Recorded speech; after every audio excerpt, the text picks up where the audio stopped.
Hello everyone! I recently posted this turntable on Instagram and some people asked me how I made this, so I decided to make a short tutorial. I used those snow clump assets in my shortfilm Zen, for example. Here are some shots from it. You can also find the link in the description. And all we need for this is some flour. If you don't have flour, you can also use plaster, but I'm not sure how good the results will be. I've always used flour and it's working well, so yeah, you can try it out. A camera. This is an old Canon. You can get it on eBay for about $100. It's, I think, from 2008. That's good enough. If you don't have a camera, you can also use your phone, but most phone cameras aren't as good, so the results may not be as good as with a real camera. And the last thing we need is water in a dispenser. And I didn't have a dispenser, so I used this glass cleaner and filled it into a different bottle, cleaned it out a little bit and filled it up with water. And now I have a water dispenser. This is actually really crucial. You can't use anything else. You need a water dispenser of some kind. So we need this fine mist. And that's pretty much it. We start by putting down some paper because we really don't want to make a mess here. And then we can put on some flour. And this is actually pretty good for pulverized snow, like when it's really fresh, just snowed and it's really cold outside. The kind that you can't make snowballs and snowmen with. But what I'm gonna do for these snow clumps, I'm gonna use the water dispenser and lightly spray some water onto it.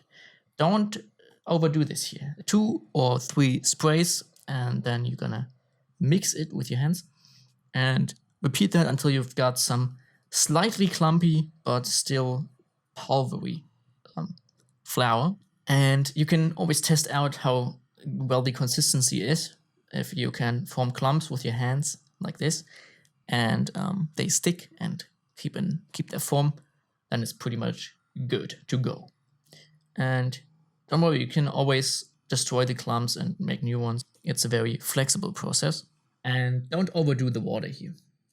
Bob Ross once said, we don't want to be mud mixers, and that is also the case here. And when you're happy with your clumps, you can go ahead and take your camera and take photos from every side. And this is important.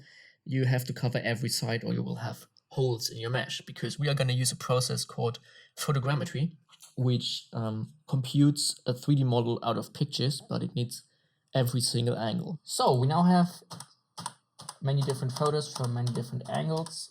Some of them are blurry, you can delete them. We don't need those. If you have to reshoot, you can always add photos later if you keep your snow clumps around. As long as you don't change the table and the flour, you should be able to add additional photos later. And now we're going to go into Meshroom. This is the program that we're going to use to calculate the 3D mesh. It's an open source program, so everyone can use it for free.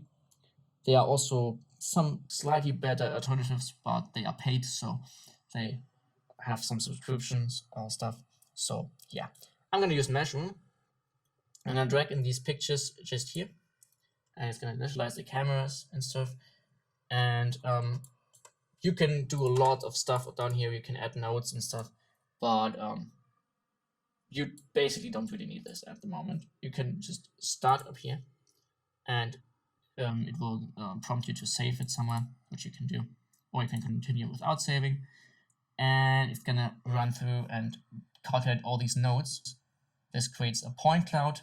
Then, if you have these nodes, then it's gonna create a depth map and filter this depth map and then mesh the entire thing. And at the end, you will get a 3D model. And Meshroom is going to feature match the photos, search for similarities, and reconstruct a point cloud of the locations of every pixel. And then it's going to create a mesh out of this point cloud and also project textures onto it. And if you now want to export this from Meshroom, it's a bit different than other programs. You have to find the folder that you saved your photogrammetry to, like the Meshroom file. For me, it is here. you have this folder called Mushroom Cache. And in there you have all the different stages. These are all the nodes that we had before: camera initialization, depth map, and so forth. And down here we have texturing. And in there you have the mesh.obj, which is a normal 3D model that you can import into Maya or Blender or Houdini or any other 3D program. And the texture, which is which has the texture information. In this case, we don't need the texture information because we're gonna make a procedural snow shader in Maya. But yeah, for other photogrammetry assets, you might need the texture too. So now after the cleanup, we have some nice little meshes. They're not really holding up in close-ups, but you can edit them in ZBrush and sculpt some more details. So that will work as well. You can also add normal maps and displacement shaders, which I'm actually gonna do. Yeah, this is how our mesh looks now. This is actually a different one than I showed in the process because I didn't redo the entire process for this video. I've made several other variations of these assets. There are many different possibilities here. You can also create cracks and stuff like that, but that didn't work as well for me. So I think the snow clumps is actually the best way of using this process. And if you add a nice shader to it, then you can render some beautiful snow clumps. If you want to download the assets that I have, I'm gonna upload them at some point to this website, shortfilm.com. It's the website of my short film, and you can find a trailer here and stuff. And somewhere down here will be a download for these snow clump assets.